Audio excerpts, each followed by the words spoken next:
جب دنیا میں اللہ اللہ کرنے والا ایک بھی نہیں ہوگا تب قیامت آئے گی۔ جب دنیا ایمانداری سے خالی ہو جائے گی، جب دنیا اللہ کی محبت سے خالی ہو جائے گی، جب دنیا اللہ کے پیار سے، معرفت الہی سے خالی ہو جائے گی، جب دنیا والوں کے دل میں دنیا کی محبت سما جائے گی، شیطان کی محبت سما جائے گی، جب دنیا میں اللہ اللہ کرنے والا ایک بھی نہیں ہوگا تب قیامت آئے گی۔ جب کسی کے دل میں ایمان کا ایک قطرہ بھی نہیں رہے گا، بس اس دن اللہ اس دنیا کو فنا کر دے گا۔ سب سے پہلے حضرت اسرافیل علیہ السلام سور پھونکیں گے۔ حضرت اسرافیل علیہ السلام کی یہ آواز آہستہ آہستہ بڑھتی چلی جائے گی۔ یہ آواز اتنی سخت اور خوفناک ہو جائے گی کہ کوئی جاندار بھی زندہ نہیں رہے گا، کہ اس خوفناک اور دردناک آواز کو سنتے ہی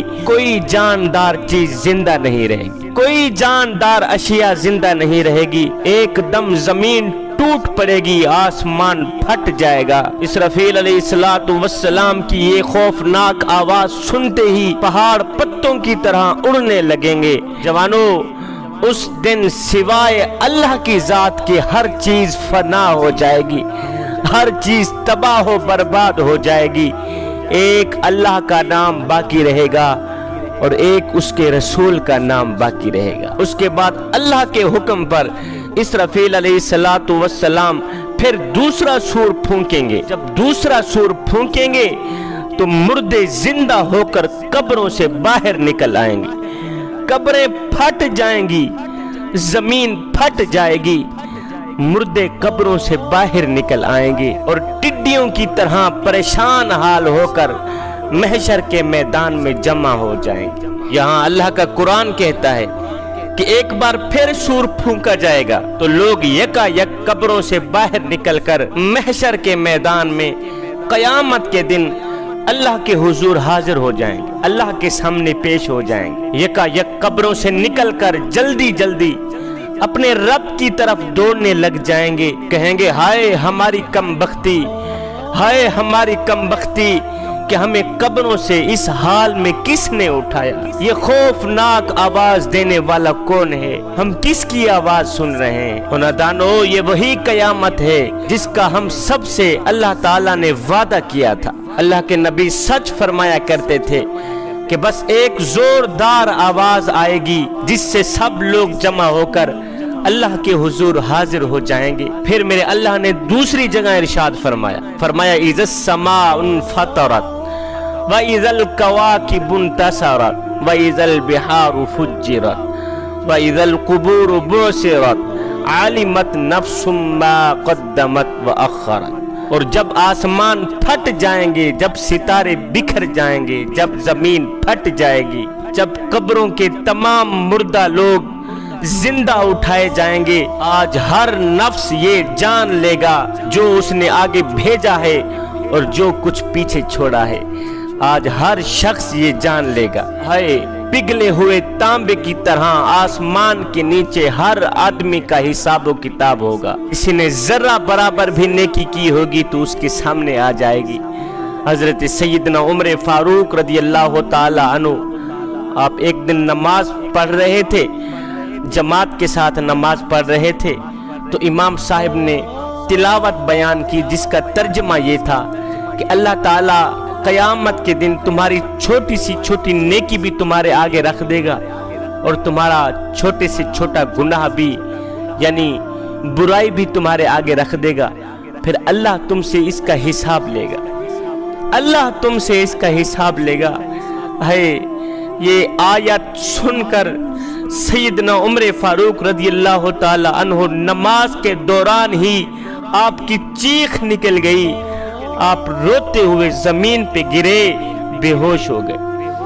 کافی دیر بعد جب آپ کو ہوش آئی تو سیدنا عمر فاروق رضی اللہ تعالی عنہ نے دونوں ہاتھ اٹھائے، عرض کیو میرے کریم رب، تو قیامت کے دن چھوٹی سی چھوٹی نیکی کا حساب لے گا، تو قیامت کے دن چھوٹی سی چھوٹی برائی کا بھی حساب لے گا۔ ہائے عمر تو ایک پل کا حساب دینے کی طاقت بھی نہیں رکھتا، میرے مالک عمر تو ایک